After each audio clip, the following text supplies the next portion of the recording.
कोई समुद्र के पास जाकर के उतना ही जल ला सकता है जितना उसके पास पात्र है। यहाँ लोग गंगा नहाने आते हैं तो कोई वहाँ से लोटा भर के ले जाते हैं, कोई वहाँ से वो घड़ा भर के ले जाते हैं, कोई कैनी भर के ले जाते हैं। गंगा में तो अनंत जल है, लेकिन हम उतना ही ले जाते हैं जितना हमारे पास पात्र है। तो यहाँ गुरु के घर में आए, गुरु के पास अनंत है, लेकिन हम उतना ही लेके जाएंगे जितनी हमारी ग्रहणशीलता है। तो आप ये भाव बना के रखें कि पूरा का पूरा भर के ले जाऊंगा यहाँ से, जितना ज्यादा ले जा सकता हूँ, और उसकी कोई लिमिटेशन नहीं है। आप अपने अंदर सूक्ष्म शरीर में, अपने मन में, मस्तिष्क में, बुद्धि में, आत्मा में कितना भर सकते हैं उसकी कोई लिमिट नहीं है। हाथ में ले जाने की तो लिमिट है, उतना ही ले जा पाएंगे, लेकिन अंतःकरण की कोई लिमिट नहीं है। इसलिए आप प्रति पल उसको ज़्यादा से ज़्यादा भरने की कोशिश करना, क्योंकि बाहर जाकर के देखो अलग प्रकार का वायुमंडल है, इन्वायरमेंट है, वहाँ आपकी जिम्मेदारियाँ भी बहुत हैं। यहाँ तो आपको कुछ भी नहीं करना, ना आपको ड्यूटी पे जाना, ना किसी से झगड़ा, ना चिक चिक, ना खाना बनाना, आज कौन सी सब्जी घर में आएगी इसकी चिंता नहीं है, कुछ नहीं। यहाँ तो 5 दिन केवल अपने ही निर्माण के लिए आप 100% इस काम में लगे हुए हैं। तो इसको कम से कम 100% करना। तो ये पहला मैंने चरण बताया, उसकी योजना बनाना, उसका नक्शा बनाना। फिर दूसरा है गर्भाधान संस्कार से लेकर के, और गर्भ में जब तक बच्चा है तब तक 3 संस्कार होते हैं बच्चे के पैदा होने से पहले। पहला गर्भाधान संस्कार, दूसरा पुंसवन, तीसरा सीमंतोन्नयन। और ये 3 संस्कार ऐसे हैं, इसमें जितनी माता पिता मिलकर के मेहनत करेंगे उसमें 100% परिणाम आता है। 100%, 99 नहीं, 100% परिणाम आता है जितना पुरुषार्थ आप करें। कोई भी खेती करते हैं, बीज बोते हैं, तो उसमें से कुछ बीज तो नष्ट हो जाते हैं, कुछ पौधे उगते हैं, कुछ नहीं उगते हैं। लेकिन ये जो संस्कार वाली खेती है इसमें 100% परिणाम आता है, लेकिन उतनी मेहनत करनी पड़ती है। तो गर्भाधान संस्कार के बाद जो 4 महीने हैं उसमें स्थूल रॉ मटेरियल बन जाता है। माता पिता के बीज को मिला करके एक मांस का जो एक जिसका अभी कोई आकार नहीं है वो जो रॉ मटेरियल बन गया, जैसे मिट्टी का एक पिंड होता है, ऐसा 4 महीने तक बन जाता है। चौथे महीने से फिर नर्वस सिस्टम, शरीर के अलग अलग शेप बनने शुरू होते हैं बॉडी के। फिर 5वें महीने में उसका मस्तिष्क बनता है, फिर उसका मन बनता है 6ठे महीने में, फिर 7वें महीने में उसकी बुद्धि का विकास होता है, फिर 8वें महीने में हृदय का विकास होता है, और 9वें महीने में सभी अंगों का विकास होकर के बच्चा पूर्ण हो जाता है। तो ये जो पीरियड है 9 महीने का, इसमें प्रति पल माता पिता के विचार, जिस वायुमंडल में आप रह रहे हैं उस वायुमंडल का प्रभाव, जो आप बोल रहे हैं आपकी वाणी का प्रभाव, जो आप सोच रहे हैं उन विचारों का प्रभाव, जैसी आपके मन में भावनाएं चल रही हैं उन भावनाओं का विचार। इसीलिए तो संस्कार किए जाते हैं। पुंसवन संस्कार का मतलब है कि इस समय गर्भस्थ शिशु का मानसिक विकास हो रहा है, उसका मस्तिष्क और उसका मन इस समय बन रहा है। तो आप चाहे जैसी शेप दे सकते हैं। जब मकान बन रहा है और अगर मकान मालिक जागरूक है तो कहीं यदि मिस्त्री टेढ़ा मेढ़ा भी बना रहा है तो आप उसको ठीक कर सकते हैं कि ऐसे नहीं ऐसे बनाओ, तो संभव है वहां पर कैसे भी आप शेप दे सकते हैं। लेकिन एक बार बन गया तो फिर नहीं तोड़ा जा सकता है। इसलिए कर्म फल के, देखो कर्म फल के बारे में सीधा सीधा कहना ये अत्यंत कठिन है, नहीं कह सकते। लेकिन सामान्य रूप से जो प्रक्रिया, एक होते हैं सामान्य नियम, एक होते हैं अपवाद नियम। तो अपवाद वाले का तो आज तक कोई जान नहीं पाया है, ऋषि भी नहीं जान पाए। व्यास भाष्य में पतंजलि ऋषि का जो योग दर्शन है उसके ऊपर व्यास ऋषि ने भाष्य लिखा है, तो उसमें हमने पढ़ा व्यास ऋषि ने भी ये कहा कि ये कर्मों की गति है, ये अति गहन है। कौन सा हमारे कर्म का फल है, किस तरह से उसको बदला जा सकता है, नहीं बदला जा सकता है। कभी कभी बहुत अच्छा करते हुए भी उल्टा परिणाम दिखाई दे जाता है, तो वो अपवाद होते हैं, उसकी चर्चा यहाँ नहीं हो रही है और उसके बारे में नहीं कह सकते हैं हम कि ऐसा क्यों हुआ। लेकिन एक सामान्य जो नियम होता है, सामान्य नियम के बारे में यहाँ चर्चा की जा रही है। तो यदि माता पिता जागरूक हैं, आहार आदि उनका ठीक है, तो ये इसमें 99% ये संभावना है कि बच्चा पैदा होने वाला जो बेबी है वो स्वस्थ होगा। अपवाद को छोड़ दीजिए। तो हम प्रयास तो वही करें ना, जितना हम कर सकते हैं, जितना हमारे हाथ में उतना तो हमें करना चाहिए। फिर चौथे महीने में जब हम पुंसवन करते हैं संस्कार, तो इसका मतलब उसका मन मस्तिष्क जो है उसको स्ट्रॉन्ग बनाना है। तो माँ की और घर में पिता की और पूरे परिवार की भी मानसिकता वही हो, कोई कलह क्लेश ना हो घर में, कोई झगड़ा ना हो, कोई ऐसा भाव ना हो। फिर जैसे ही बच्चा 7वें महीने में प्रवेश करता है तो उसकी बुद्धि का विकास होता है। तो उस समय माँ का उच्च भावों से युक्त होना, ये जो आप चित्र देख रहे हैं माताओं के पीछे बैकड्रॉप के ऊपर, चाहे वो मदालसा माता का है, चाहे वो सीता माता का है, अंजना माता का है, सुभद्रा माता का है, अभिमन्यु जब गर्भ में था, तो ये सारे के सारे चित्र ऐसे ही हैं जो इन्होंने गर्भावस्था में ही अपनी संतानों को ऐसे संस्कार दिए। तो उस समय बहुत सावधान रहने की आवश्यकता है सीमंतोनयन संस्कार के समय, क्योंकि ये अंतिम चांस है आपके हाथ में। बाहर आने के बाद फिर ये 100% रिजल्ट आ भी सकता है, नहीं भी आ सकता है, लेकिन अभी 100% ही आएगा। तो बहुत तप करने की आवश्यकता है। ये दूसरा चरण हो गया। जन्म से पहले आपने कैसा नक्शा बनाया, फर्स्ट। गर्भावस्था में किस प्रकार का इन्वायरमेंट आपने माँ को उपलब्ध करवाया और माँ ने स्वयं बनाया, सेकंड।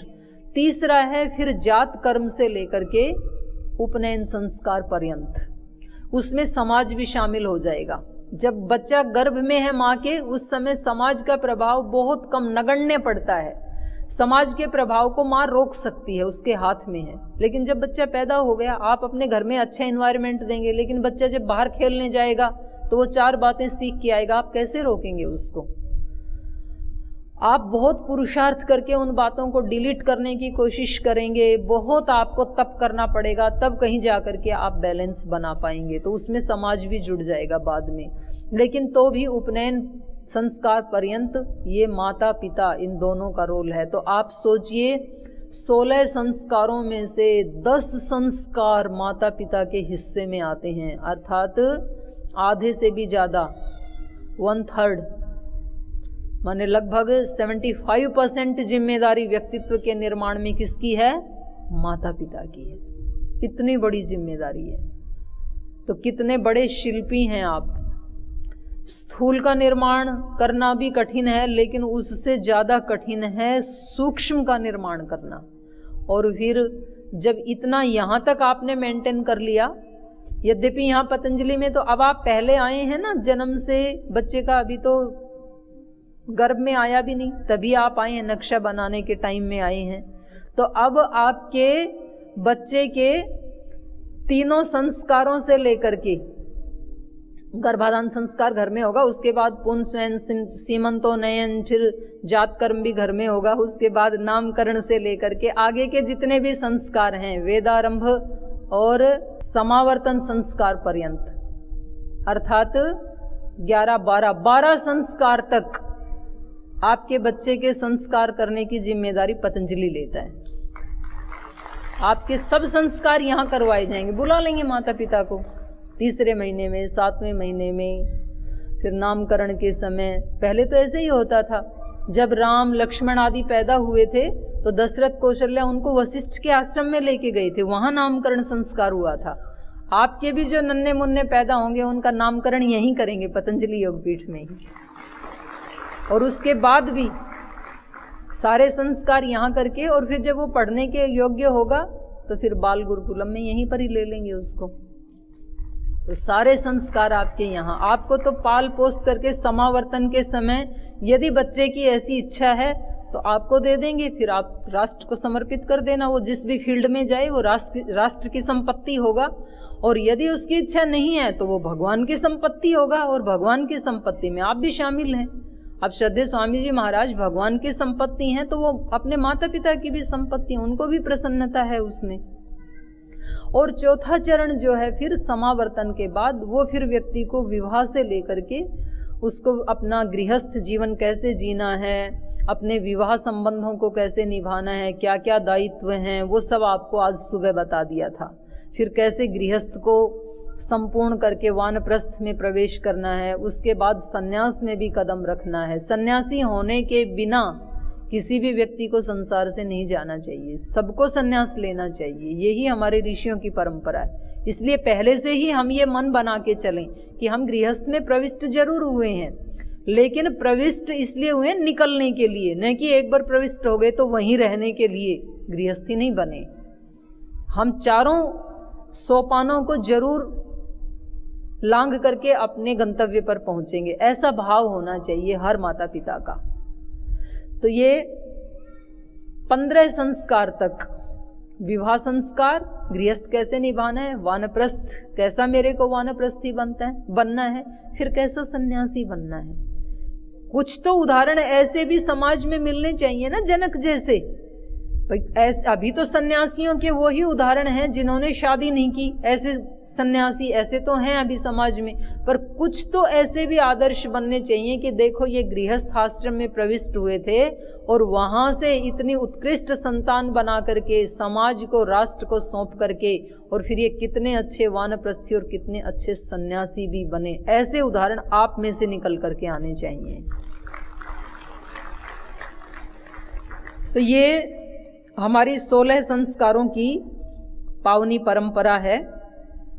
तो इसमें माता पिता गुरुजन, तो जैसे माता पिता की बहुत बड़ी जिम्मेदारी है, ऐसे ही गुरु की भी बहुत बड़ी जिम्मेदारी है, क्योंकि माता पिता फिर भी स्थूल का निर्माण करते हैं, लेकिन गुरुजन जो हैं जहाँ कहीं हमारे भावों में, विचारों में, हमारे ज्ञान में, क्योंकि माता पिता के पास अभी उतना ज्ञान नहीं है, आध्यात्मिक ज्ञान नहीं है।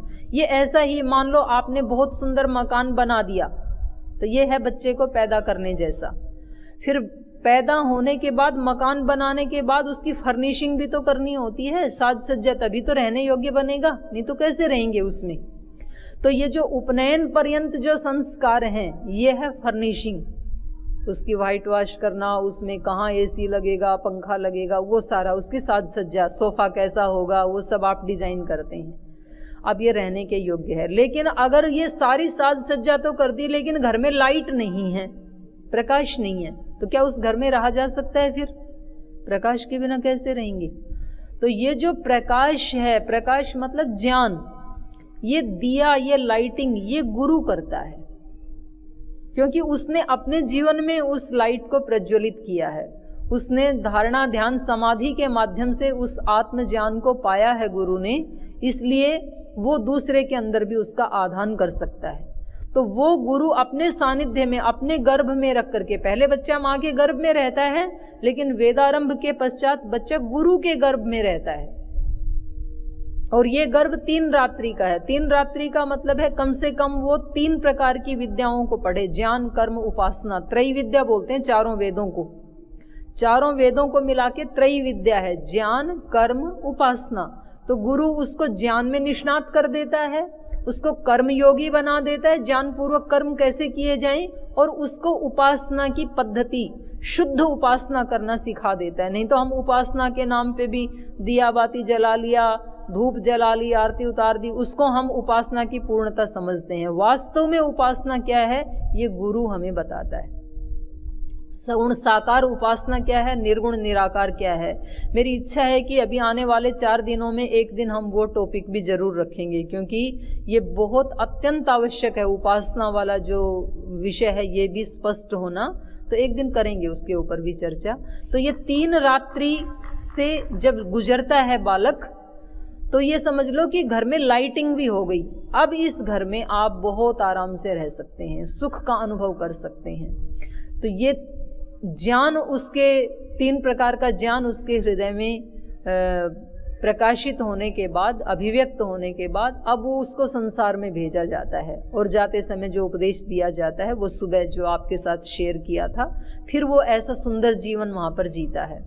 और उस जीवन को जी करके, संबंधों को निभा करके, और एक सुयश कमा करके, एक रोशनी दे करके, हमें केवल अपने लिए ही नहीं जीना है, आने वाली संततियों को भी तो हमें संस्कार देने हैं। तो आपको संयमी, सदाचारी, अपने लिए तो बनना ही है, लेकिन जो आपके बच्चे हैं, जो आपके फॉलोअर्स हैं, जो आपके गांव के बच्चे हैं, जो आपके समाज के बच्चे हैं, उनको भी एक आदर्श जीवन देने के लिए आपको आदर्श जीवन जीना है, क्योंकि वो आपको देख करके ही तो आगे बढ़ेंगे। तो उसके लिए भी आपको महान जीवन जीना है, संयमी सदाचारी जीवन जीना है। और उसके बाद एक निर्लिप्त सन्यासी बनकर जीते जी जीवन मुक्ति की स्थिति को प्राप्त करके और इस शरीर को ऐसे छोड़ना है ज्यों की त्यों धर दीनी चदरिया। दास कबीर ने ऐसी ओढ़ी ज्यों की त्यों धर दीनी, जैसा भगवान से लिया था इस शरीर का ठीक ठीक सदुपयोग करके वापस उसको समर्पित कर देना कि जिस काम के लिए आपने ये शरीर दिया था वो काम मैंने पूरा कर दिया, अब आपको प्रणाम है और अब इस शरीर को आप संभालो। ऐसे शरीर छोड़ करके जीवन यात्रा को पूरा करना, ये जीवन की पूर्णता है और ये 16 संस्कारों की हमारी पावनी परंपरा है। तो हमें 16 बार चांस मिले हैं अपने स्थूल शरीर को और सूक्ष्म शरीर को जैसा हम चाहें मन चाहा बनाने के लिए। तो ये प्रक्रिया वहाँ तक चलती ही जाती है, 15 संस्कारों तक। 16वां तो दूसरे लोग करते हैं, हम नहीं करते हैं। तो हम इनके महत्व को समझें। आपको जो पुस्तक दी गई है उसका आप घर जाने के बाद विस्तार से इसका अध्ययन करें और जितना जितना हमें समझ में यहाँ आ रहा है उतना उतना हम यहीं रहते हुए ही आज से इसी पल से ही जीने का अभ्यास शुरू कर दें। हम ये ना सोचें कि घर जा कर के ना मैं बिल्कुल इसको शुरू कर दूंगा। अब तो जाते ही आदमी का स्वभाव क्या है, आगे टालता है। जब आप घर में थे तो आपके मन में संकल्प विकल्प उठा कि पतंजलि योगपीठ जाना है, वहाँ तो 4 बजे उठना पड़ेगा, तो अभी से थोड़ी प्रैक्टिस कर लूँ। फिर दूसरा मन कहता चलो 2 दिन तो और सो लो, अब वहाँ जाके देखेंगे, वहाँ उठना ही है तो वहाँ उठ लेंगे, तो वहाँ जाके देखेंगे। फिर जब यहाँ आ गए तो बोले यहाँ इतने सारे लोग हैं, इनमें से अगर मैं एक नहीं उठा तो क्या है, अब घर जाके 4 बजे उठना शुरू करेंगे तो यहाँ तो चलेगा। फिर घर जाके बोले अब तो आ ही गए हैं तो अब थोड़े दिन तो नींद निकाल लेते हैं हरिद्वार की, 8 दिन के बाद शुरू करेंगे। ऐसे हम टालते रहते हैं और वो कल कभी आता नहीं है। मंजिल हमारे से 2 कदम ही आगे रहती है। व्यक्ति हमेशा यही सोचता है कि अब एक बार पढ़ाई पूरी हो जाए उसके बाद मैं ये काम करूँगा, फिर पढ़ाई पूरी, अब एक बार नौकरी लग जाए, सेट हो जाए, शादी हो जाए, मकान बन जाए, उसके बाद हम अपने जीवन में आध्यात्मिकता के लिए आधा घंटा निकालेंगे। फिर वो भी हो गया, फिर एक बार बिजनेस व्यापार थोड़ा सेट हो जाए, बच्चे पढ़ लिख लें, इनकी पढ़ाई चल रही है, इनको सुयोग्य बना करके फिर तो मुझे आध्यात्मिक बनना ही है, फिर वो भी हो गया।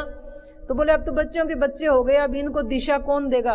मैंने ऐसे टालता रहता है व्यक्ति, थोड़ी सी आगे कर देता है, इसके बाद करूँगा, इसके बाद करूँगा, और वो बाद कभी आता ही नहीं है, हमारा बाद हो जाता है। इसलिए मैंने शुरुआत ही यहाँ से की थी कि जो हमें अच्छा लग रहा है, शुभ लग रहा है, उसको जीने की शुरुआत कल से नहीं आज से, और आज से नहीं अभी से हमें कर देनी चाहिए। तो ये आज का जो सत्र था 16 संस्कारों का, इसको अब यहाँ विराम देते हैं और थोड़ी देर अब आपके प्रश्न उत्तर लेते हैं। आदरणीय डॉक्टर जयदीप आर्य जी जो हमारे मुख्य केंद्रीय प्रभारी हैं, पहले करनाल में इनका अपना एक क्लिनिक था, डॉक्टर थे क्या हैं अभी भी, मतलब डॉक्टरी नहीं करते हैं, अब दूसरी डॉक्टरी करते हैं। और इनकी देवी जी भी डॉक्टर हैं, दोनों पति पत्नी डॉक्टर हैं। और वो सब छोड़ करके, अपना एक पेट्रोल पंप था, अच्छा बिजनेस था, वो सब छोड़ करके यहाँ स्वामी जी महाराज की सेवा में आकर के और 18 से 20 घंटे सेवा देते हैं। तो एक बार जोरदार अभिनंदन है इनका। अपने संगठन का कार्य देखते हैं, पूरे देश भर में बहुत कुशलता से इनके नेतृत्व में कार्य चल रहा है। अब आपके कोई प्रश्न है तो ले लेते हैं, आप पूछ लीजिए। किसी का प्रश्न है कोई? लेकिन आप जिस तरह से बैठ करके सुनते हैं इतनी जागरूकता से, इससे मैं बहुत प्रभावित हूँ। आपका बहुत बहुत धन्यवाद है, बहुत अभिनंदन है, कितनी जागरूकता से आप सुनते हैं जी। परम पूज्य दीदी जी और डॉक्टर साहब को मेरा सादर चरण स्पर्श एवं वंदना, और सभी मित्र और भाई बहनों को मेरा प्रणाम। मैं अलीगढ़ से नगेन सिंह योगाचार का योगाचार कर रहा हूँ। जी।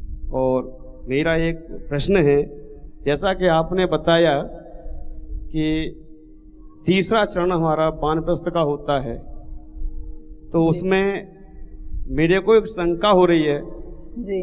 क्योंकि मैं अपने साथ साथ अपनी पत्नी का ज़्यादा ध्यान रखता हूँ। जी, ये तो बहुत अच्छी बात है, ताली बजाओ इसके लिए। और मैं उन्हें हर पल प्रेरित कर करके यहाँ तक लेके आया हूँ।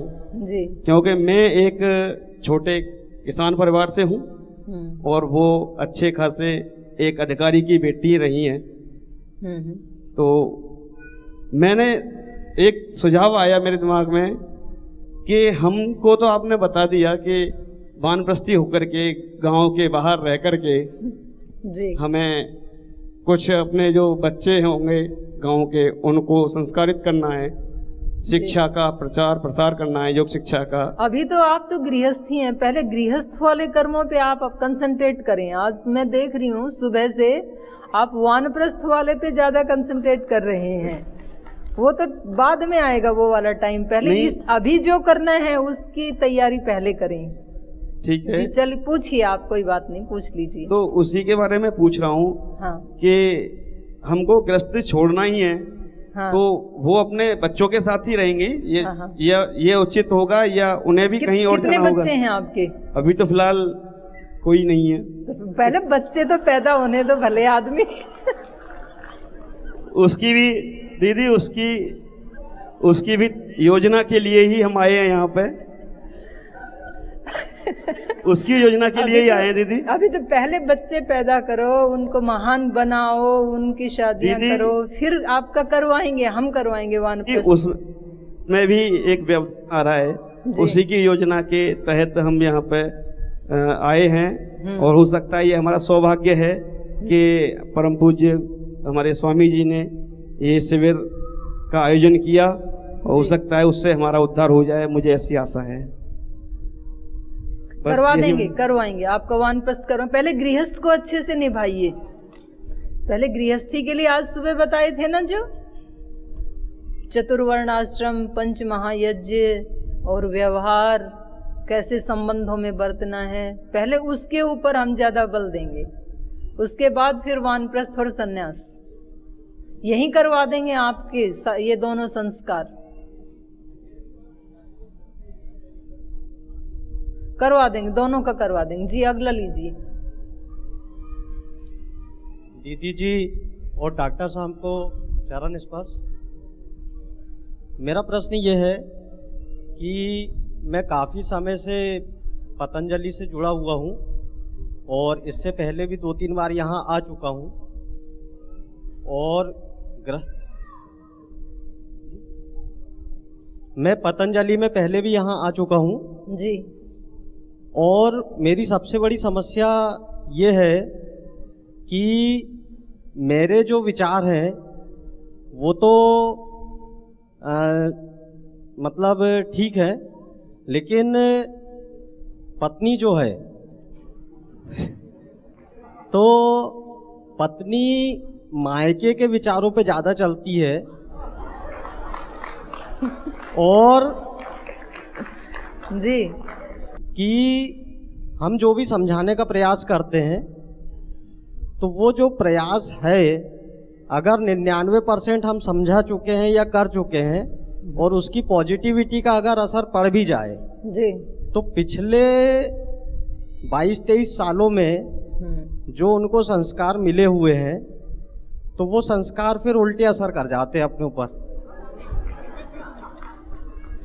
तो आपका प्रश्न मैं समझ गई हूँ। बस आपका प्रश्न कुल मिलाकर के ये बनता है कि अगर चलो बच्चे के संस्कार तो हम चेंज कर देते हैं, उसमें भी वैसे बहुत कठिन है, इतना सरल नहीं है, पर बड़े व्यक्ति के यदि संस्कार चेंज करने हैं तो हम कैसे करें? क्योंकि एक बार जो संस्कार बन गए किसी के, पति के, पत्नी के, मित्र के, किसी के भी समाज में अपने सहयोगियों के, तो उनको हम कैसे चेंज कर सकते हैं ताकि हमारा जीवन बहुत स्मूथली चले?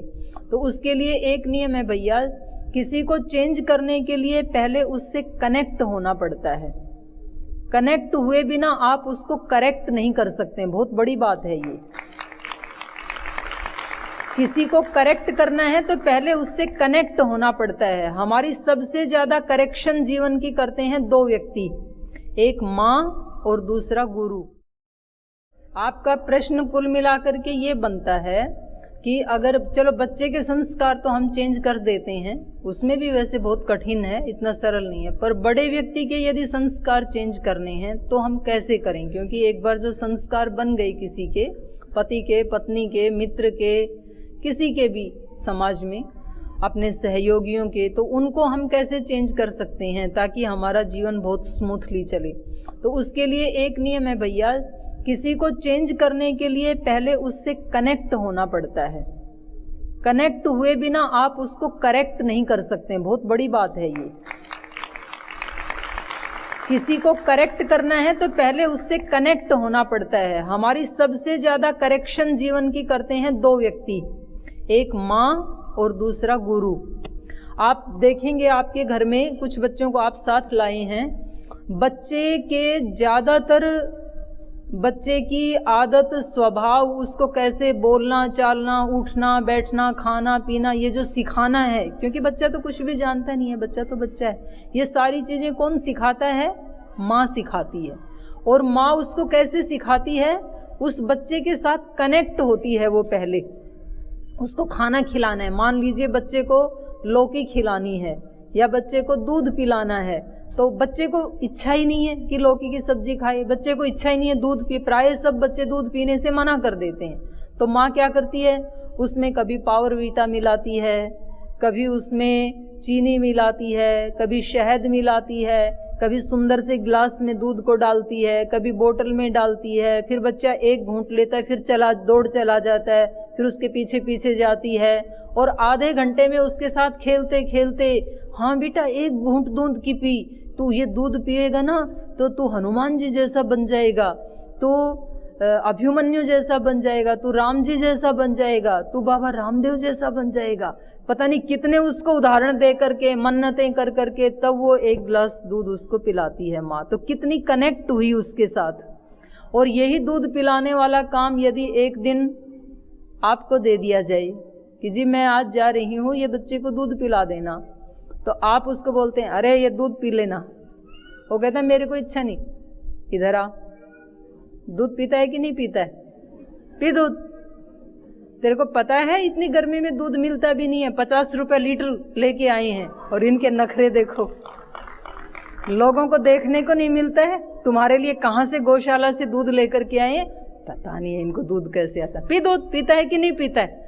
अब उसको पता है माँ भी घर में है नहीं, तो बेचारा मुसीबत में आकर के धीरे से गिलासी को मुंह से लगाता है, आधा इधर से गिरता है, आधा उधर से। वो पीते पीते कह रहा है कि मुझे क्यों रेट बता रहे हो, मेरी तो इच्छा ही नहीं है, कल से ही बंद कर दो, मैं तो पीना ही नहीं चाहता हूँ। लेकिन आप संघर्ष कर रहे हैं क्योंकि आपको पत्नी के सामने विजयी होकर दिखाना है कि मैंने भी पिला दिया। तो वो आधा इधर गिराता है, आधा उधर गिराता है, फिर आधा उसमें छोड़ता है, और वो जैसे तैसे प्रक्रिया पूरी हो जाती है। अगर आपको ही ये काम साल 6 महीने दे दिया जाए दूध पीने का, तो बच्चा जीवन में कभी दूध पीना तो सीखेगा ही नहीं, उसको दूध के नाम से नफरत हो जाएगी। और ये माँ उसको 5 साल में ऐसे मिन्नत कर करके दूध पिला पिला के ऐसा उसको आदी बना देती है कि फिर वो बच्चा दूध के बिना रहता ही नहीं है, दूध मांगता है। ये है करेक्ट करना।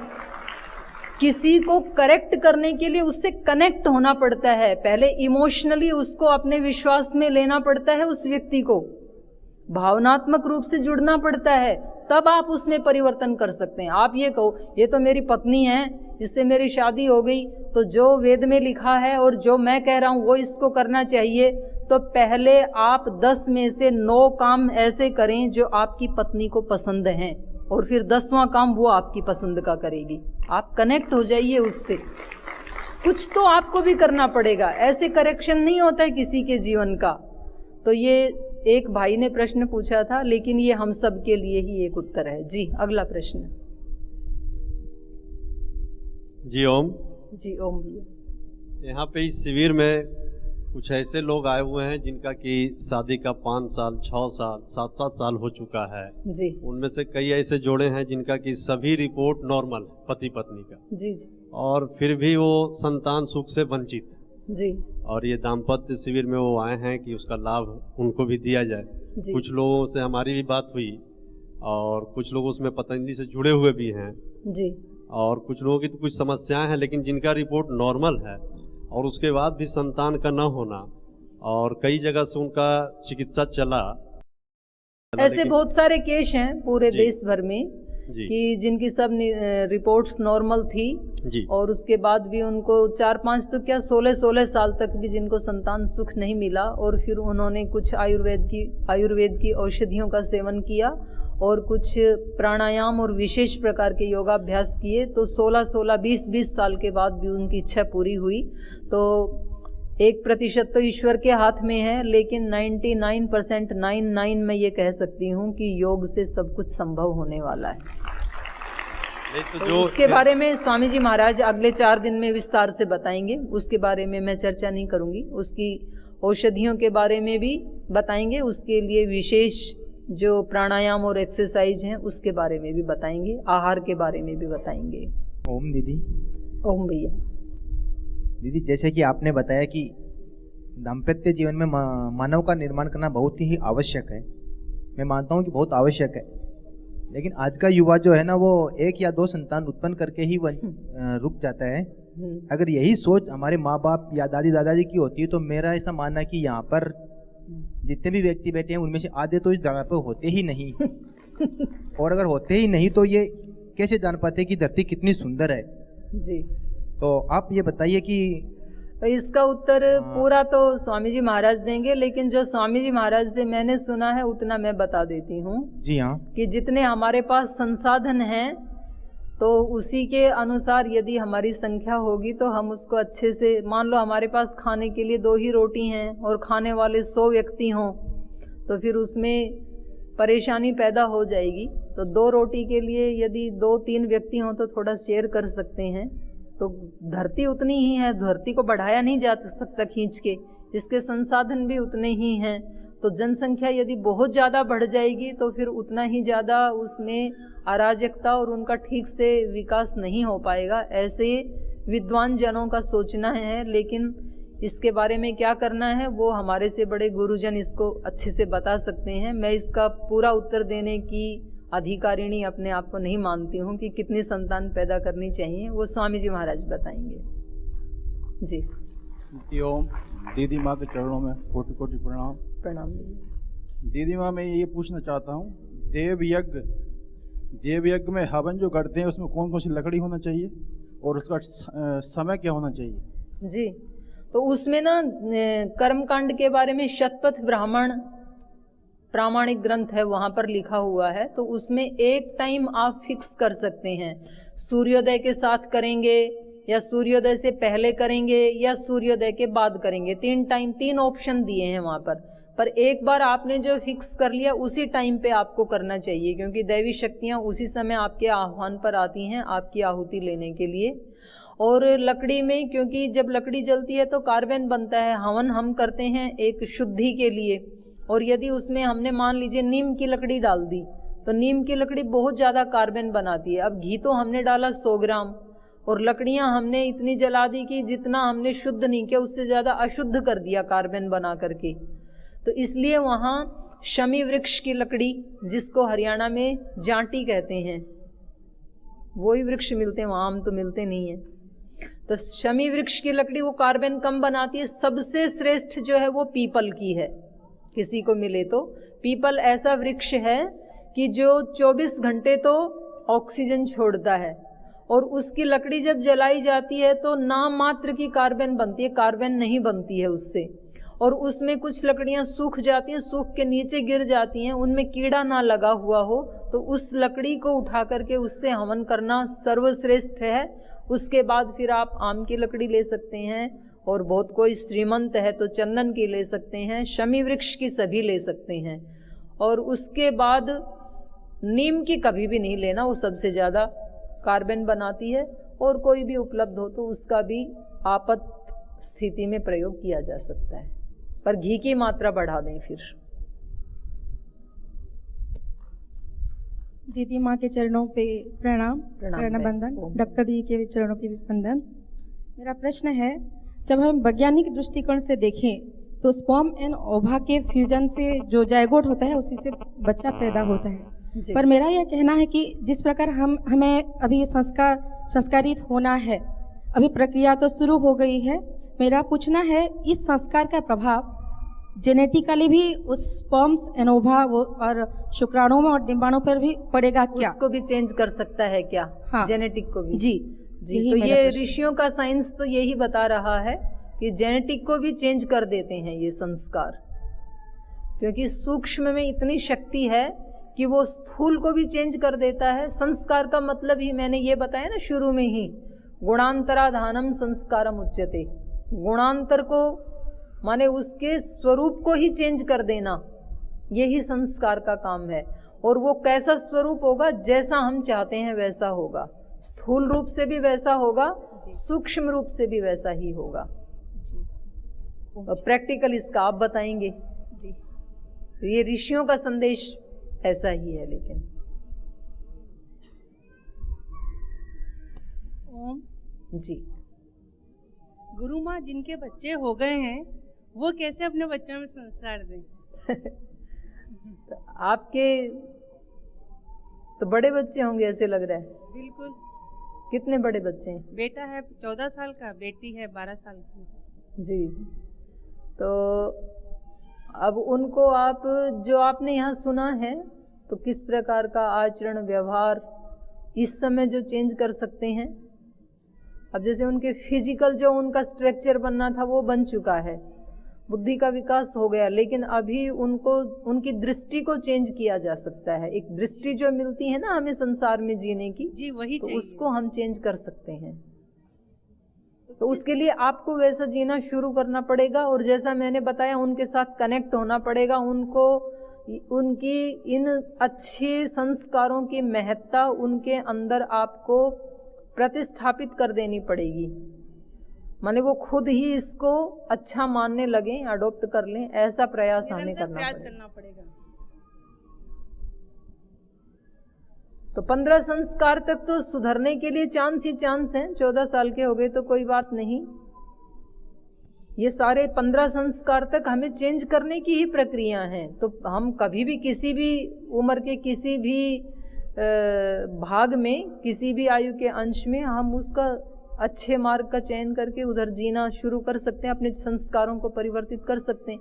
क्योंकि बहुत सारे संस्कार हम खुद ही जानते हैं कि मेरे अंदर ये आदत ठीक नहीं है, और वो आदत किसी ने बाहर से लाके मेरे अंदर डाली नहीं, वो बचपन में मुझे पता नहीं था, तो इसलिए अनजाने में वो मेरी आदत डेवलप हो गई। आज मुझे पता है कि ये मेरा स्वभाव, ये आचरण, ये बोलने का तरीका, ये व्यवहार का तरीका तो ठीक नहीं है। ऋषियों ने इसको अच्छा नहीं माना है, और मैंने स्वयं भी देखा ये ठीक नहीं है। तो वो जो आदत मैंने बनाई बचपन से, या पीछे से संस्कार जो मैं लेके आई, तो वो मैंने ही बनाई, किसी दूसरे ने नहीं बनाई। तो अब उन आदतों को, उन स्वभावों को तोड़ने का काम भी मेरे अलावा और कोई नहीं कर सकता है। तो उसको तोड़ने की शुरुआत आज से ही करनी है। जो मैंने अच्छा समझा उसको जीने का आज से ही शुरुआत करें। फिर उसको शुरू करते हैं तो पीछे वाले संस्कार आकर के बाधा डालते हैं, उसको तोड़ देते हैं, हमें करने नहीं देते हैं। तो फिर बार बार उसी को करने के लिए प्रयत्न करना, इसी का नाम तो अभ्यास है। तो अभ्यासों की महिमा, हम मान लो हमारे जीवन का एक दिन भी बाकी बचा है और आज हमें पता लग गया है, तो कम से कम हमें एक दिन तो अभ्यास करके इस दुनिया से जाना चाहिए। तो अभ्यास के लिए कभी भी ये नहीं सोचना कि जी अब तो हम तो बड़े हो गए, अब तो हमारे बदलने का टाइम चला गया है। ऐसा नहीं है। आत्मा का कोई शरीर मतलब काल नहीं होता है। आत्मा अनादि है, अनंत है। तो काल तो इस शरीर का है, और बदलना शरीर को नहीं है। शरीर पे भी प्रभाव आता है, लेकिन बदलना तो अंदर संस्कारों को है, चित्त को है, अपनी आदत स्वभाव को है, अपनी समझ को बदलना है। तो वो तो आत्मा कभी भी बदल सकता है, और हमें किसी भी उम्र में बदलने के लिए तैयार रहना ही चाहिए, और ये विश्वास भी बना के रखना चाहिए कि कभी भी उसको बदला जा सकता है। जी, प्रणाम आचार्य जी। ओम जी। प्रणाम आचार्य जी। प्रणाम जी। मेरा क्वेश्चन है जी, बेटा 20 साल का है जी। और बचपन से ही मैंने योगा प्राणायाम सिखाया उसको, जी शीर्ष आसन वगैरह सब कुछ करता था। अभी जैसे हॉस्टल में जाता है रहता है तो भी वहाँ नहीं करता है, घर आके आता है शनिवार इतवार को। शुरू करवा देती होंगी आप? नहीं शनिवार रविवार को आप करवाती होंगी हाँ इधर? जी तो भी आनाकानी करता, बोला नहीं मैं नहीं करूँगा। मेरा ये क्वेश्चन, ये रीजन क्या रहा, थोड़ा सा ये बताएं। वो तो समाज का ही प्रभाव है, जिस सोसाइटी में वो रहता है उसका प्रभाव पड़ता है। तो मैं ये बोलती हूँ उसको, मगर मैं 3:45 बजे उठती हूँ डेली, कोई भी मौसम में, 15 साल से हो गया मेरे को। जी जी तो मगर मैं भी से बोलती हूँ योगा करो, प्राणायाम करो, एक्सरसाइज जो भी है। मत तू एक आदमी रह के वहाँ 4 बच्चों को नहीं सिखा सका। तो बोलता नहीं, मेरे को शर्म लगती है। हाँ, तो एक तो जब हम किसी को, जैसे मैंने थोड़ी देर पहले जो बात कही ना, तो किसी को परिवर्तन करने के लिए पहले इमोशनली आप उसकी, जो आप उसको देखना चाहती हैं ना, आप वही शब्द उसको बोलें कि आप तो बहुत अच्छे बच्चे हो, मेरे बहुत प्यारे बच्चे हो, आज्ञाकारी हो, आप बचपन से ही योगी हो, जब आप छोटे से थे तब से ही आपके ऐसे आदत स्वभाव थी। उस व्यक्ति के माइंड में ये बिठा दो कि वो पहले से ही वही है। आचार्य जी करते हम तो डेली हवन होता है घर में, आर्य समाजी परिवार है, वैसे नहीं है जी ठीक है, लेकिन उस बच्चे को ये नहीं कहना कि तू कर नहीं सकता है क्या, ये तेरे लिए ही है। तो फिर कई बार बच्चे को क्या होता है, जिद हो जाती है। तो हम जैसा जिस व्यक्ति को देखना चाहते हैं वैसा पहले हमें उसको बोलना पड़ेगा। आप कहेंगे कि जी ऐसा कैसे बोलें जब वो करता ही नहीं है, तो ये तो असत्य हो जाएगा। करता नहीं है, लेकिन आप जैसा बोलेंगे वैसा वैसा वो बनता चला जाएगा। ये संस्कार है ना, ये तो मैंने बहुत छोटे से सारांश में बताए हैं, 16 संस्कार। आपको पता है हम घरों में जब बिल्कुल छोटा बच्चा होता है, जब बच्चा 1 साल का होता है, उससे पहले हम कम से कम उसको 1000 बार 9 शब्द उसके कान में डाल देते हैं।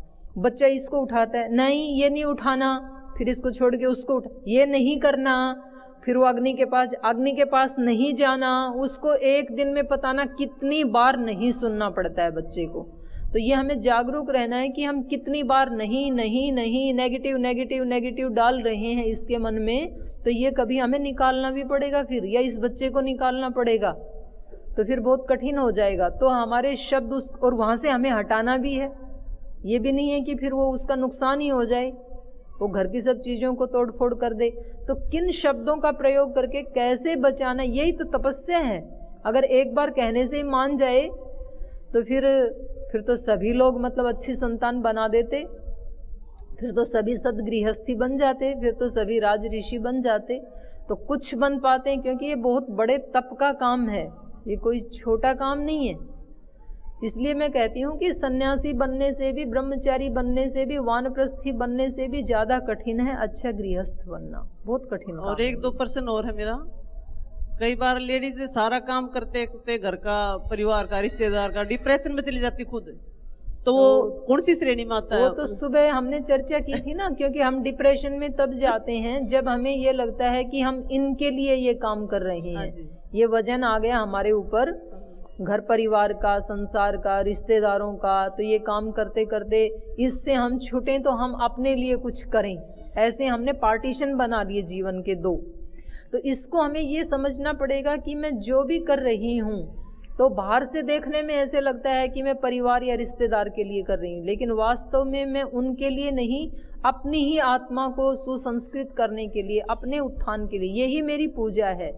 भगवान ने मुझे यहाँ निमित्त बनाया है, मेरे को यहाँ पर फिट किया है, मेरी ड्यूटी लगाई है, मेरा कर्तव्य है, ये मेरी योग्यता है। ऐसा जब हम सोचेंगे तो एक विचार ही तो है, फिर हम उसी में बहुत प्रसन्न रहने लगते हैं। और एक प्रश्न और है, अभी आप बोल रहे थे जो 95% धन 95% लोगों के पास है, 5% लोगों के पास है, सॉरी, और 5% वैसे आदमी के पास है, 95% हाँ के पास। तो आप उसको अच्छी श्रेणी मानते हैं, बुरी मानते? इतना अच्छे से कमाया उन्हें पूरा कैसे शेयर कर देंगे वो? नहीं, मैंने ये बताया कि जैसा हम लक्ष्य लेकर के चलते हैं वैसी ही हमें उपलब्धि होती है। तो बड़ा लक्ष्य का चयन कम लोग ही करते हैं, बाकी सामान्य लोग सामान्य लक्ष्य बना के चलते हैं जीवन में, इसलिए उनको उपलब्धि भी सामान्य ही होती है। कुछ लोग ऐसे होते हैं मुट्ठी भर जो बड़ा लक्ष्य लेके चलते हैं, तो उनको भगवान फिर बड़ी ही उपलब्धियां भी कराता है।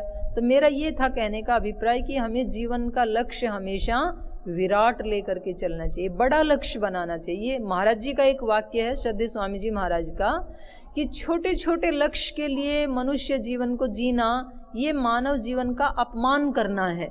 छोटे छोटे लक्ष्य तो कोई भी प्राणी किसी भी योनि में पूरे कर ही लेता है।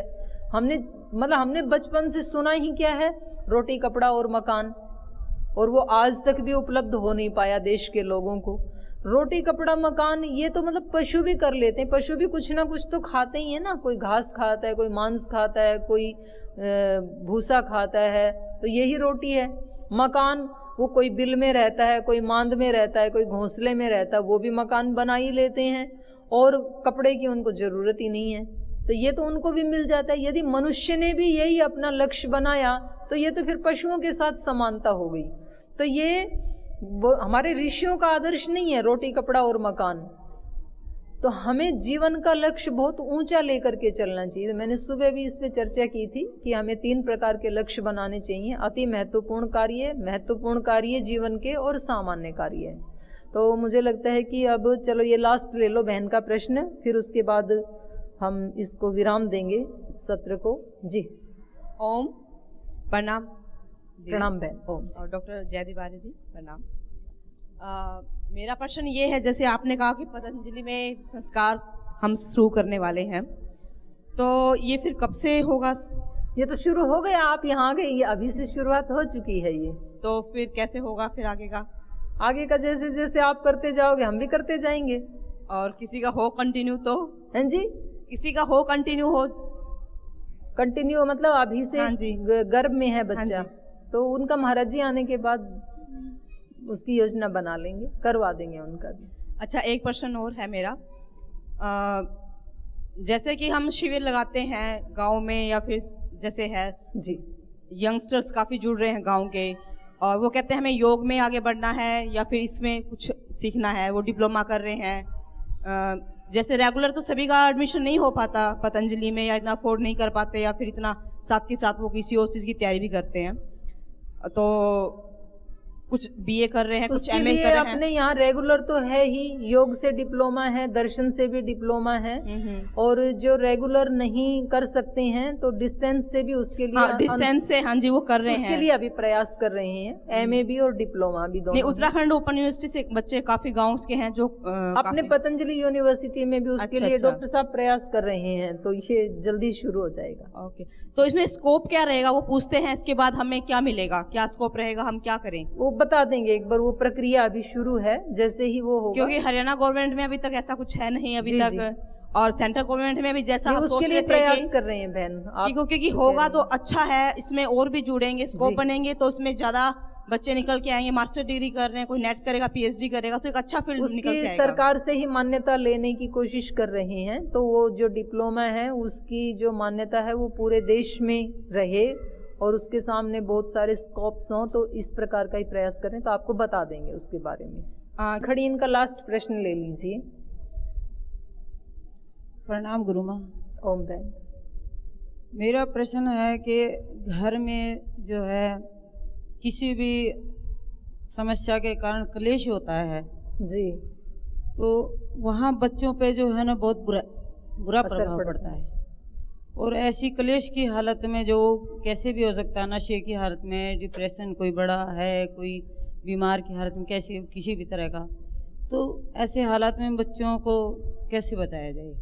जी, तो उसी के लिए तो ये शिविर लगाया है, क्योंकि पहले अगर सारे संसार को रोशन करना है तो पहले अपने घर का दिया जलाना पड़ेगा ना, क्योंकि मेरा घर भी उस संसार का ही एक टुकड़ा है। तो मैं पूरे संसार को रोशनी से युक्त करूं, उससे पहले अपने वाले घर को तो कर लूं। तो यहाँ आप जितने भी भाई बहन आए हैं, तो ये हमारी नैतिक जिम्मेदारी बनती है कि हम कम से कम अपने अपने घर को ठीक कर लें, पुरुषार्थ करके। पुरुषार्थ मतलब अपना जीवन वैसा बना करके, और फिर हमारे घर को देख करके हमारे पड़ोसी भी प्रेरणा लेंगे, हमारे गांव को देख करके हमारे जिले के दूसरे गांव भी प्रेरणा लेंगे, जिले को देख करके स्टेट के दूसरे जो जिले हैं वो भी प्रेरणा लेंगे। तो ऐसे ही ये अच्छाई फैलती है, ऐसे ही बुराइयां भी फैलती हैं। तो इसकी शुरुआत हमें अपने आप से करनी है। तो अभी इस सत्र को यहाँ हम विराम देते हैं। तो आज का ये सत्र आपने बहुत अच्छा सहयोग किया इसमें, क्योंकि पहला ही दिन था, थकान भी थी, फिर भी आप बहुत जागरूकता से और बहुत इसमें दिलचस्पी लेते हुए, जिज्ञासा के भाव से आप इसको शिविर को, इन सारे सत्रों को आप अटेंड कर रहे हैं। तो ये बहुत अच्छा है, बहुत शुभ लक्षण है। तो मुझे लगता है कि आपकी इतनी जागरूकता को देखते हुए लगता है कि जैसा महाराज जी का सपना है और जैसे हमारे सब ऋषि मुनियों का सपना है, एक ऐसे आदर्श समाज और राष्ट्र को बनाने का जो एक स्वामी जी महाराज का लक्ष्य है, वो जरूर पूरा होगा। इन्हीं शुभकामनाओं के साथ इस सत्र को अब विराम देते हैं। ओम शांति शांति शांति। श्री गुरुभ्यो नमः। ओम।